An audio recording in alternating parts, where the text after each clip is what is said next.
Joe Bostic tells me that there's not a day that goes by that he does not think about his childhood friend Van Yates. And now with this increased reward, he's hoping that someone comes forward with some answers.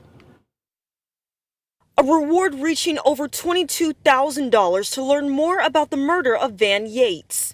A man remembered by childhood friend Joe Bostic as hardworking, with a positive spirit. He wasn't a limelight guy, he was a servant, and he wanted to help people and he wanted to do good by people.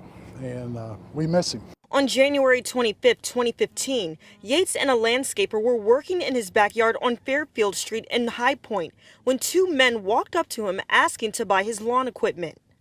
According to police, the men attempted to rob Yates and shot him in the chest, killing him.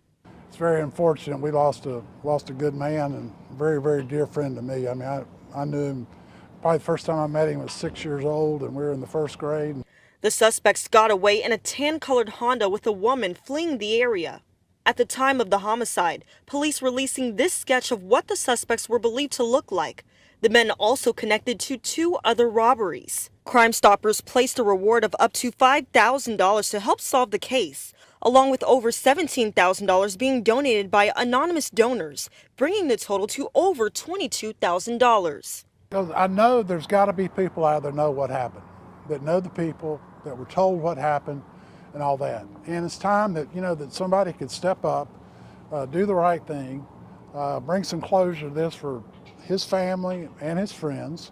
Bostic says he hopes answers come forward, not just for his friend, but others with similar stories. It's important because it's my friend to me, but every one of these people that have been murdered and people haven't solved it, it's painful to a lot of people. Now, if you have any information that can help police, you are urged to call Crime Stoppers. That number is 336-373-1000. You can also submit a tip online or through the PS3 Tips app. We're live tonight in Guilford County. I'm Kara Peters, WXII 12 News.